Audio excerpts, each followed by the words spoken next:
سلام دحين دوعيلكم وزخبركم تملكتنا نقطر ساعة 6 فرعان زحرنا يوم زيناتات حزنا قرينا لنا مس زيناتات الساعة هافت جورو بمدى ملكت قوان قادمة سلمون هايلو مس من لا أسومي استديو تلفزيون تقرأ حابيرناكم كنت نحنا سناي مكتال فلما شمت الزت متزعبانا وخم كبل بروفيسور كنديا جبريوت أب مينستر تمرتي أما خاري مينستر ديتا كوينوم تشيموم كاب ميازيا شدشتك لتشحن 10 شعات أمة مرت جميرو بروفيسور كنديا جبريوت أب مينستر تمرتي أما خاري مينستر ديتا كوينوم كمستشمو زت فلاليا مع قناة زينا وشتعد سبسيبن بروفيسور كنديا جبريوت أب يونيفرسيتي مقالة بمويا ممرنتن ببريزيدنتنتن زغلغلون تخونو أب زحلفو كل عامتات كابيني سيكريتاريات سغغر محبراو لمعات جيزاو ممحدار تግራይ ኮይኖም እናሰርሑ ምጽንሖም ዝፍለጥ እዩ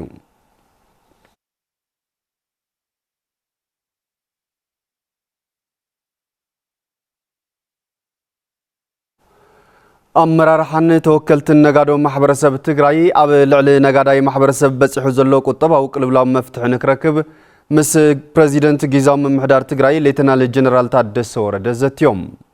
بريزيدنت جيزاو ممحدار تግራይ ليتنال جنرال تادس ورده بسنكي جونسايداو كينات أب لعل محبرسب نقد زبصحه كل مداوع عنوت أبزوصلو 3 أوارح قدام التواهبوم كم جيزاو ممحدار فتح كنا قمتنا لهم مرهاو تصفاي توسح يزلو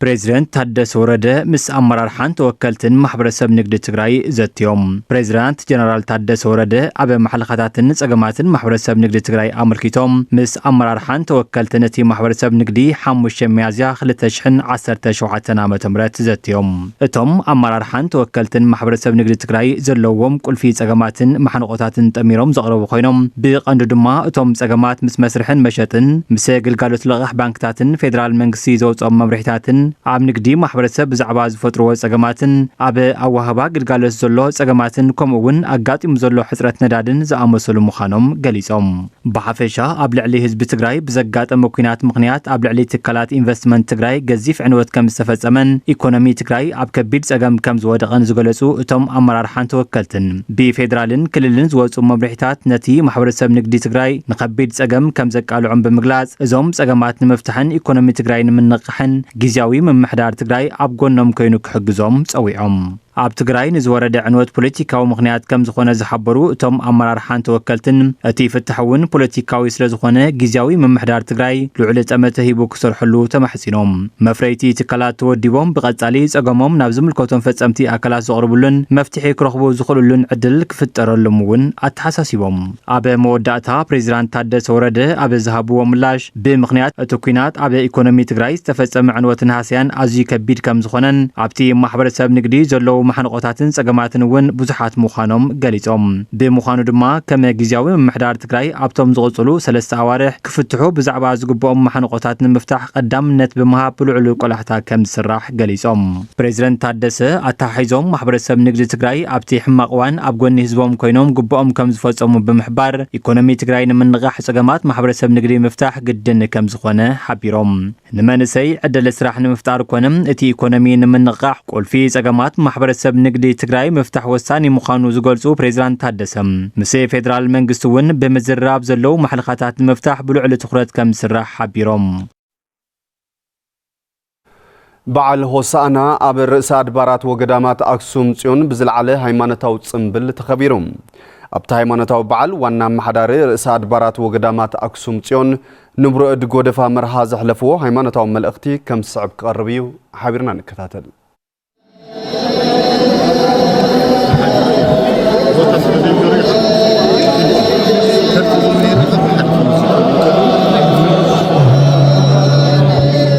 بسم الله وولد ومنفس قدس أحد أملاك أوستن أب دجان زلهم حزب كريستيان وعن 2017 عام تمرت على وسعنا سلام أبصعنا أبصعكم كم زفلت ودانا مدحينا يسوع كريستوس كاب كتما ناب مقدس يرساليم كيتلو ህፃናት ተቀበሉዎ ወሳና ባሪያም ብሩክ ዘይመጽ ለወልደ ዳዊት እንዳወሉ ከምትቀበሉዎ አክሱማውያን ድማ ነዚ ትክክለኛ መጽሐፍ ቅዱስ ዘሎ ናብ ክስታይ ብምቕያታ መጽሓፍ ቅዱስ ያሬድ ባቴ ገብረ መስቀል ዘመነ መንግስት ጊዜ ናብ 7 ፍጎ ማለት ደቀባት ማለት እዩ ካብዞም 7 ደቀባት እዩ ዝወፅእ ዞም 7 ደቀባት መላቻ አክሱም ኩዱኪ ፈርህባ አኾሮ ወልደ ማይቢሕ ዝበሃሉ ነፋስ በጊዖ ኮይኖም ዞም 7 በየዓመቱ እዮም ዘኽብርዎ ቀደም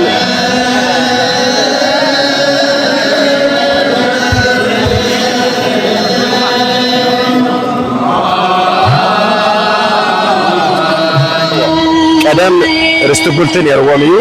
እዚ ርስትጉልት ዝበሃል የለን ግን ቤተ ክርስቲያን እንዳተሓገዙ ዞም ፍጎታት እዚኣቶም እኽለማይ ብምድላው ነቶም ልኡኳን ምክንያቱም ከድኩም ከይዱ ጎይታና መድሓኒና ኢየሱስ ክርስቶስ ናብ ምሳሕ ከም ተዳልወሉ ዝፍለጥ ኮይኑ ምስቶም ናይ ቤተ ኣልዓዛር ምስ ኣልዓዛር ኮይኑ ማለት እዩ ስለዚ እዚ ዝበዓል እዚ ብኡ ምሳሌ ነኽብሮ ዘለና እዩ ስለዚ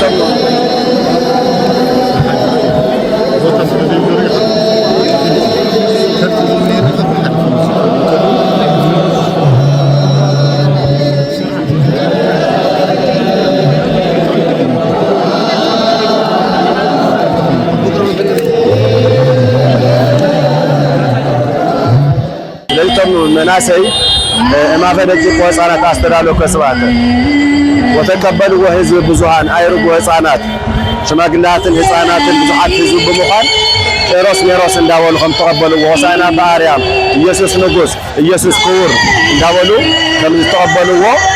እዩ ዘመላክተና ስለዚ ናይ ለብዘበን ታረኛ መላቻ አክሱም ይዝባሃል ካብ መላቻ አክሱም እዮም ተሰሊፎም ዝመጹ ማለት እዩ ስለዚህ ዝበዓል እዚ ዓብይ በዓል እዩ ባዓልኩም ዝመሰለ ብራድ ሳያድማ ናይ ሰላም በዓል ሆነና እንነይ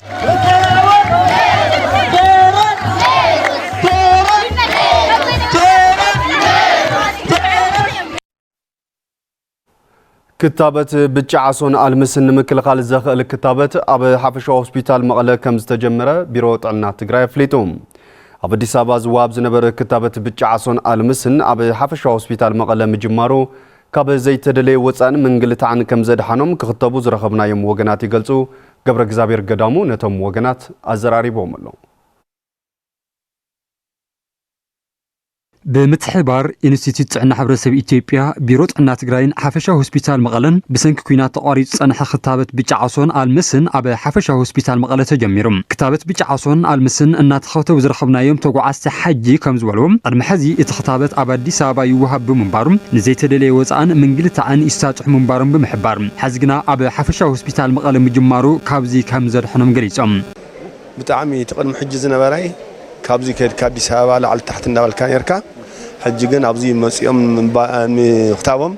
بتعمي دسيلنا تسب وني قربت لي تفتوش قبرنا ورا على تحسب لنا ورا بتعمي نمسكن أبزي كوين لنا نحن ونتحققنا هنا نقص على يوم بخمسة قص لنا دسيب لنا كتب كتكيد تاكس خسن حد نجر كل شجر نيروا حججنا الحمد لله حب جزانا حب قربنا غيركم لنا بتعمي دسيلنا يعني لنا شكرا حلافي بيروت عنا تجراي دكتور أمانيل هايلن ميديكال دايركتور حفشة هوسبيتال مقالة دكتور جيتا توكيروسن بوغنم مزحت إن هجرات زحت أمر رجاجت ورقة خطابة بتشعصون على المسن كم استجمرن حبر السبب ما تتأك أما يخونن تلابيهم عب كتما مقالة عب مقالة حفشاوي هوسبيتال خلت عينة خطابة مزحتين عدتات زحتو كالي توساخ خلي جن وحد زبالي مزحتين عدتات زحتو جن ناي بيتشعصو وين بإنجليزيا يلو فيفر زبها الخطابة كومون ناي المسي وين بوليو زبها الخطابة تخطيبهم نخمسون وعون مرة جت زخنا ورقت وين كاردي حيزهم نخخدو نتان عدتات يجدداي زلزي نزقل قالوا تزي لو ما أنتي إلا وبزخنا من قد نجمر لنا مالتيو قالوا هوسبيتال كم كلل كم بايلوت اسرع زي كجمر خلو عوي حقوسي سمعنا سلازي كالهم عن تزميرو سيرفيس تجمر مخانو كنا بسر ندلي تجمير زول خطابة تتناخير نقصل على يزبها الدقاف كم زجبر زجلس رمام أبي إنستيتوت عنا حبر السب إثيوبيا بعلمها وتصرت عنا حبر السب أيتفوت محاجوس يوم تقارتوا ينبرون سيرفيس لما تجمر مشاريعين تلك دستاجت سمان يمك الهوسبيتالم ተቋሪጹ ዝነበረ አገልግሎት ተከታታይነት መጀመርና አብይ ሓጎስ ተሰሚዕና ኢንስቲትዩት ጥዕና ሕብረተሰብ ኢትዮጵያ ድማ እዚ ተጠናክር ክቀጽል ኩሉ ዓይነት ድጋፍ ከም ዝገብር ቃልና አቱም ዜናታት ቴሌቪዥን ትግራይ እንዳቀጸለም ዝኸበርኩም ተመልከትና ቴሌቪዥን ትግራይ መሬጽኩም ተከታተሉ ስለዘለኹም ክብረት ያብና ብምባል ናብ ተጽጽል ዛዕባ ድማ ክንሰገር ኦቲዝም ንምክልኻል ዝተማልአ ግልጋሎት ትምህርቲ ብምሃብ መጻኢ ዕድሎም ዝሐሸ ምግባር ይካኣል ተባሂሎም እዚ ዝተገለጸ መዓልቲ ዓለም ለኸ ኦቲዝም ኣብ ሙሉእ ቀዳማይ ብርኪ ቤት ትምህርቲ ሰውሕ ንጉስ መቐለ ኣብ ዝተሳለጠሉ እዋን እዩ ህይወት ሽበሺ ብዝርዝር ሒዛቶላ بأتحابارنت محبر متحقاز عقبت نوسنت عبيت أمرو عالم لخ معلتي وسننت أمرو أبو ملق قدماي برك بيت تمرت سوح نقوز تخبيرهم ممهرت بيت تمرتي زرعي قبر مريم ولادم خنا خالوت وسنت أمرو زلوهم حسانات مساء عدلهم زحشان مقبار علمهم نابت سرح خمزاتو يردهم نافتم وسن عبيت أمرو ودين هلي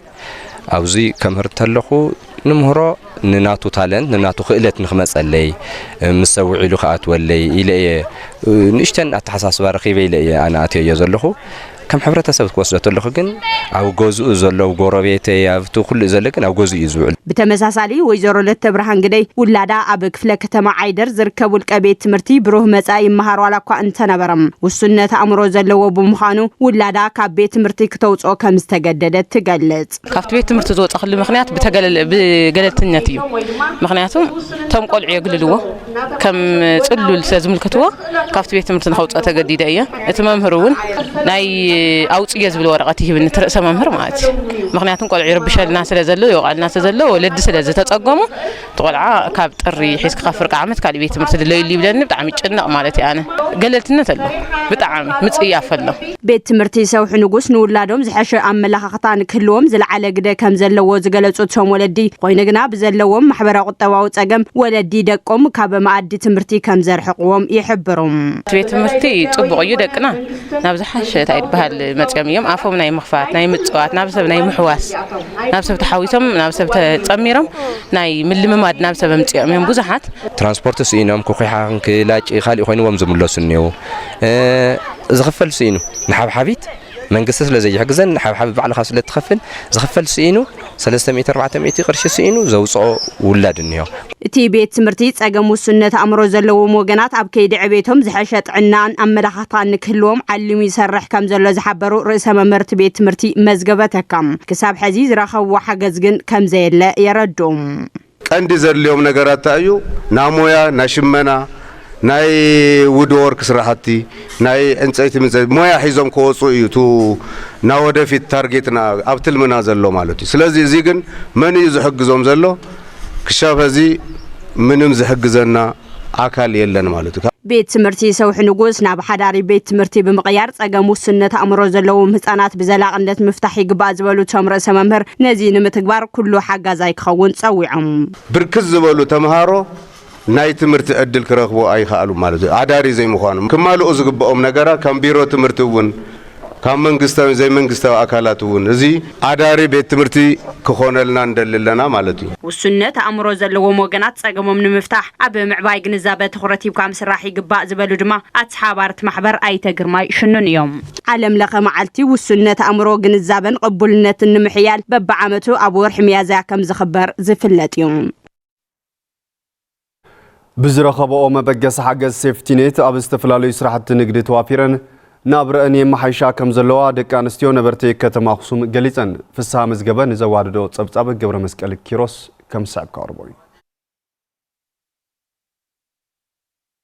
ኣብ ከተማ ኣኽሱም ነባሪት ጣብያ ንግስተ ሳባ ወይዘሮ ኣባዲ ተስመላሽ ብፕሮግራም ልምዓታዊ ሴፍቲኔት ብዝተገበረለን ደገፍ ኣብ ምርባሕ ደርሁ ተዋፊረን ካብ ድኽነት ንምውፃእ ይፅዕራ ከም ዘለዋ ይዛረባ ናይ ሴፍቲኔት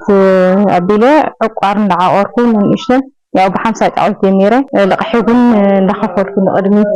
ወርቅ ለቅሕ ከፍል ካኡ ሕዝግን ያው ናብ 300 ደርሆ ዕየየለኹ ካብ ሽይጣት ደርሁ ብዝረኽበኦ ትርፊ ዕቋር ናዓቆራ ላሕሚ ከም ዝዓደጋ ዝገልጻ ወይዘሮ ኣባዲት ኣብዚ ሕዚ እዋን ናብረአን ምምሕያሽ ዋላ እኳ የርኢ እንተሃለወ መስርሕን መሸጥን ቦታ ዘይምርካበን ንስርሐን ዕንቅፋት ኮይኑውን ከም ዘሎ ይገልጻ ናይ መስርሒ ቦታ ጸገመልና እምበር ያው ትዕድል እዚ ብምርካቤስ ብጣዕሚ ሕጉስቲ እየ ደስ ይብልኒ ያው ከመጀመሪያ ቀምንም ይኖረን ንዓለይ ዝላዓ ጽጎመሉ ደቂ ዝጨናነቀሉን ቢሮን ደፍተር ነይሩ እዩ ብግን ጀምር መስከን ደሓንየ ኣብታ ከተማ ነዋሪት ጣብያ ክንደያ ወይዘሮ ናጽነት ገብረስላሴ ቦገነን ብሰንኪ ወረርቲ ዝነበረን ሃፍትን ጥሪትን ተዘሪፈን ንዝኸፈ ጸገም ተሳጢሕን ከም ዝነበራን ሕዝግና ብዝረኸበኦ 53000 ብር ደገፍ ኣብ ስራሕቲ ሸቐጥ ተዋፊረን ደቀን ይምራ ከም ዘለዋ ይዛረባ ዘለና ኩሉ ንብረት እየተሰሪቀ ብሙሉእ ማለት እዩ ማንም ዝፈልጦ እዩ ዝኽእል ክንደያ ጣብያ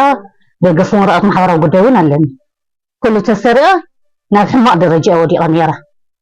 ግን ድልትን ተገዳስነትን ተሃልዩ ምንም ተንበርኪካ ይንበርክኽን ዓርስና ክንክእልን ደቅና ክንዕብን ኣቢልና ኣሎ ሳላ ሶፍትኔት ማለት እዩ ኣተሓዋሪት ፕሮግራም ሴፍቲኔት ከተማ ኣክሱም ወይዘሮ ለተ ሚካኤል ኪዳን ማርያም ኣብታ ከተማ ብሓገዝ ልምዓታዊ ሴፍቲኔት ብርክት ዝበላ ደቂ ኣንስትዮ ኣብ ኣገልግሎት ምርባሕ ደርሁ ጤለበጊዕ ውፅኢት ባልትናን ስራሕቲ ሸቐጥን ተዋፊረን ናብረአን ንምልዋጥ ይንቀሳቐሳ ከም ዘለዋ ይሕብራ ናብ ከተማ ሕርሻ ድሌትን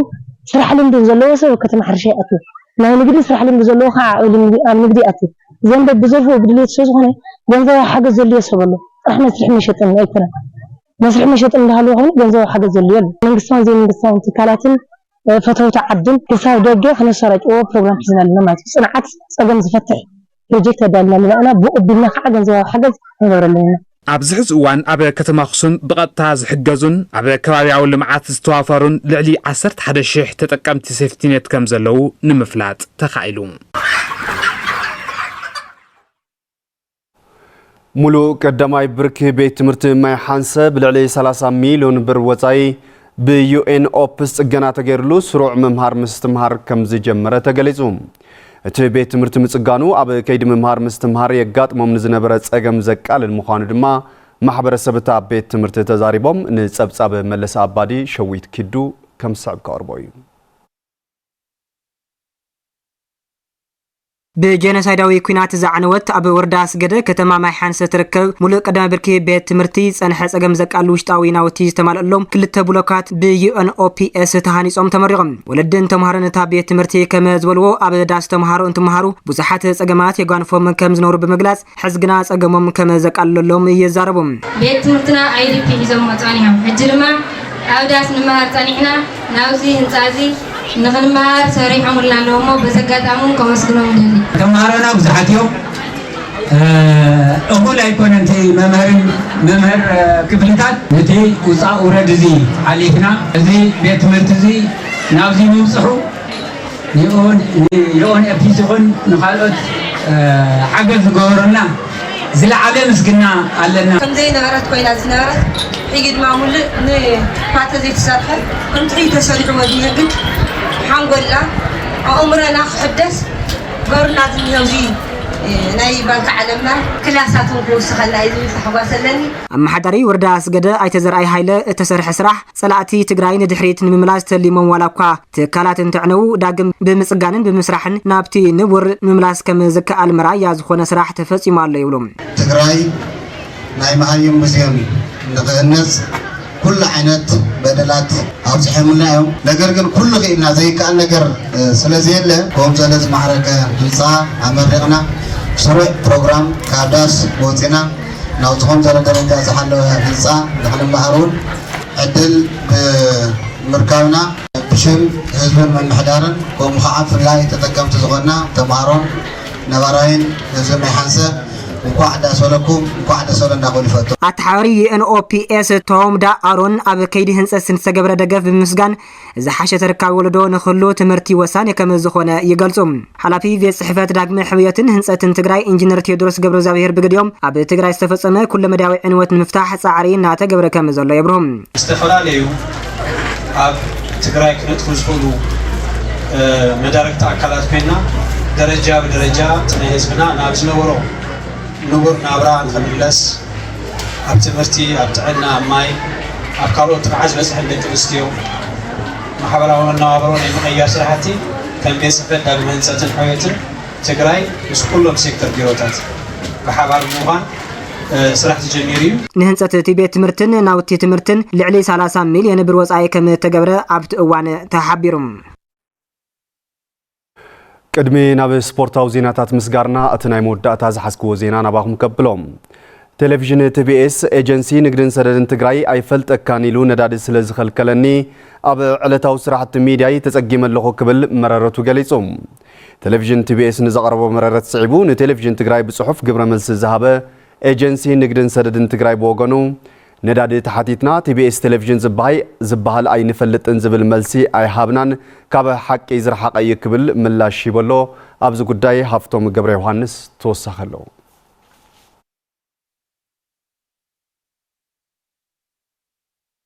ቴሌቪዥን ቲቢኤስ ኤጀንሲ ንግድን ሰደድን ትግራይ ኣይፈልጠካን ኢሉ ነዳዲ ስለ ዝኸልኸለኒ ኣብ ሓደጋ ወዲቐ ክብል መግለፂ ምውፅኡ ይዝከር ቲቢኤስ ብበዓል ስልጣን ብሮድካስቲንግ ኢትዮጵያ ፍቃድ ወፍሆነ ተዋሂብዎ ብሕጊ ንግዲ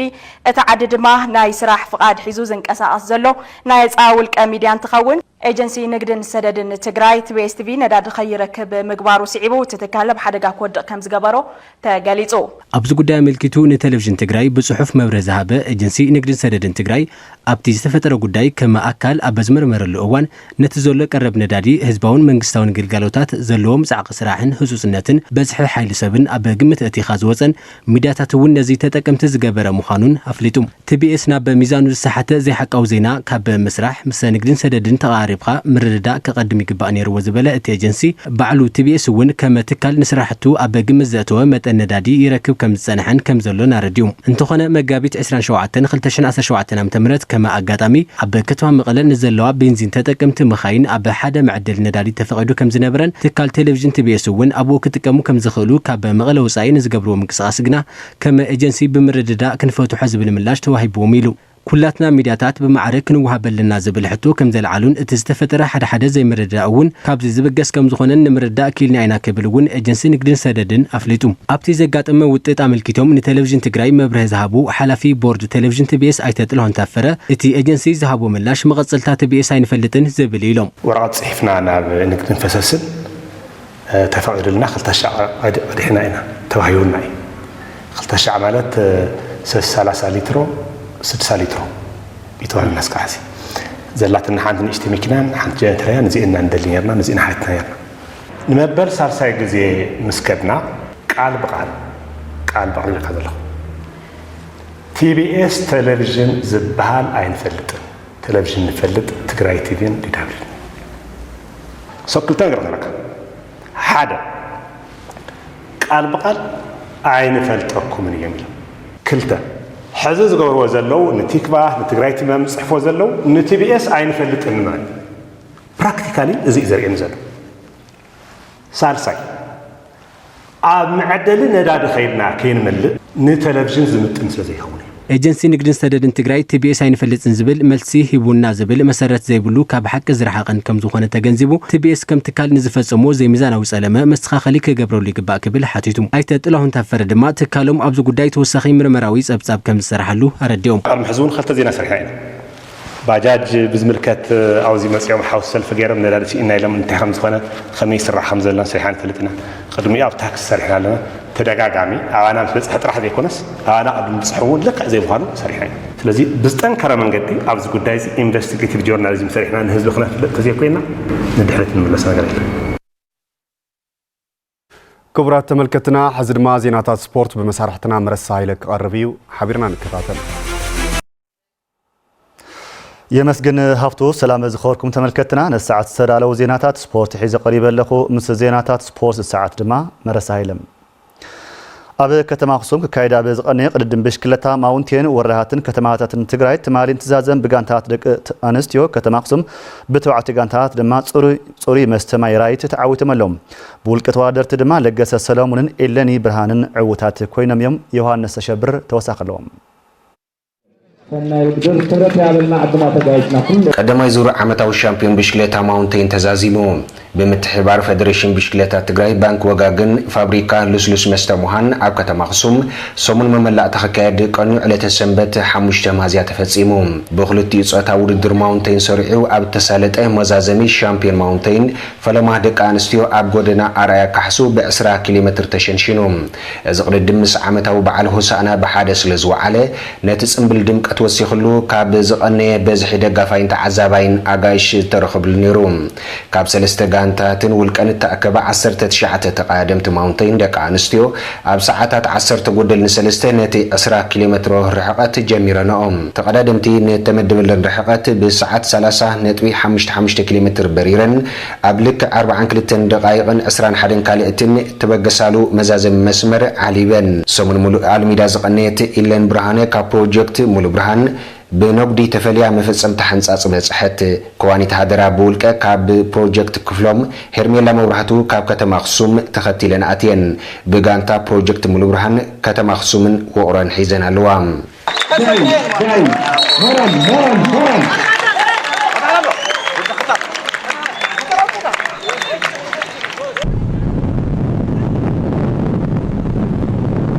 ዝሰዓበ ውድድር ማውንቴን ደቂ ተባዕትዮ ነይሩ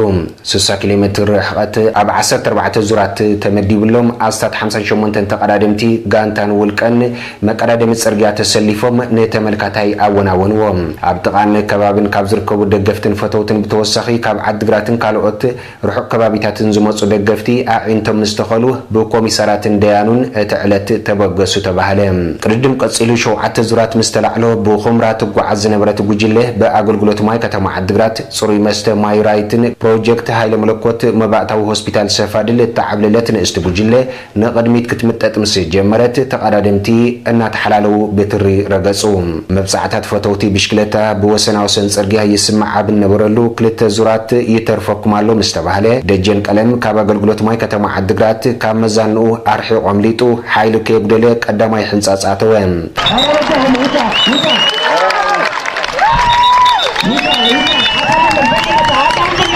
36.1 ኪሎ ሜትር ዝተጓዓዙ ካብ ደረጃ ዘይተፈልዩ ዝጸንሑ ለገሰ ሰሎሙን ካብ አገልግሎት ማይ ከተማ عدغرات ተመስገን ተስፋይ ካብ ፕሮጀክት ኃይለ መለኮት ስዒቦም አገልግሎት ማይ ከተማ عدغرات ፕሮጀክት ኃይለ መለኮት ጽሩይ መስተማይ ራይትን በጋንታት ክሳብ ሳልሳይ ተርታአቲን ኣለዋ በሐፈሻው ውጽኢት ኢለን ብርሃነ በደቂ አንስትዮ ካብ ፕሮጀክት ሙሉ ብርሃን ለገሰ ሰሎሙን በደቂ ተባዕትዮ ካብ አገልግሎት ማይ ከተማ عدغرات ሻምፒዮን ኮይኖም በጋንታ መስተ ጽሩይ ማይ ራይት ሻምፒዮን መሆና አረጋጊጻም አሰልጣኒ ጋንታ ደቂ አንስትዮ አክሱም ብርሃነ ካሳ አሰልጣኒ ጋንታ ደቂ ተባዕትዮ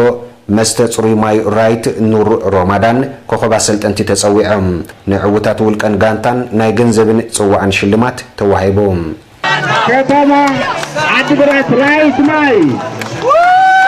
ጋንታ ራይት ማይ እቲ ኣብ ከተማ ኣክሱም ዝተኻየደ ውድድር ማውንቴን ብሽክለታ ዝበለጸ ዓቕሚ ዝፈጠርናላ እዩ ክብሉ ድማ ተቓደምቲ ገሊጾም ኣለዉ ሕዚ እውን ዮሃንስ ተሸብር ኣዘራሪቦም ኣሎ ከም ዝስዕብ ከቕርቦ እዩ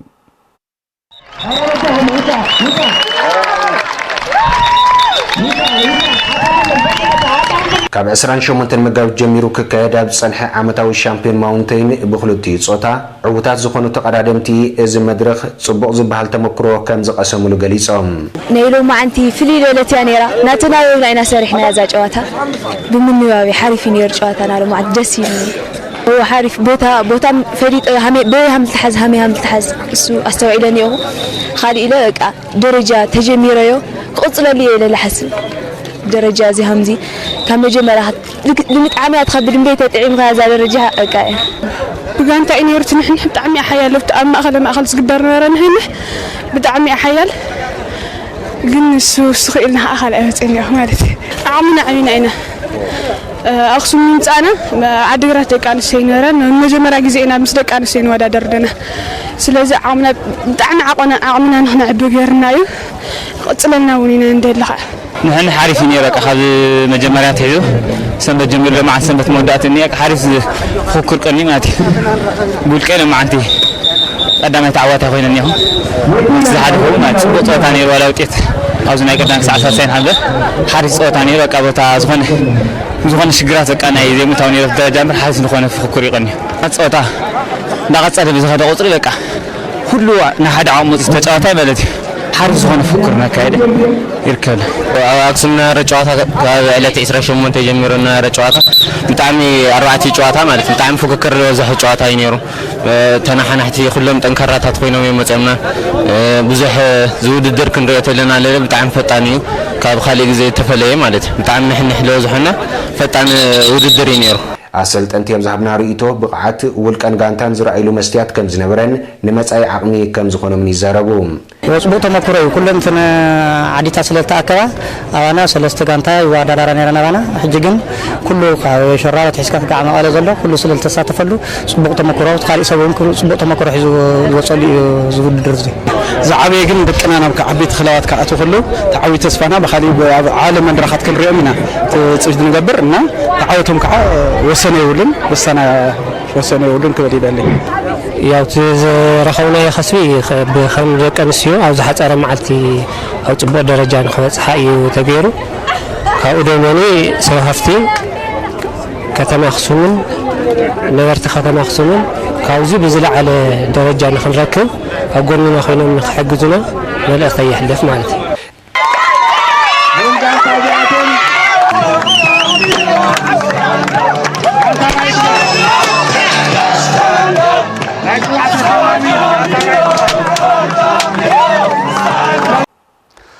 ዝኸበርኩም ተመልከትና ንሰዓት ዝበልናዮም ዜናታት ስፖርት ቴሌቪዥን ትግራይ ነዚኦም መስል ነይሮም ሰላም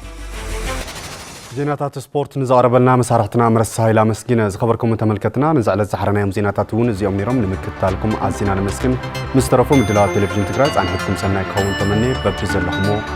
ብሩኽ መዓልቲ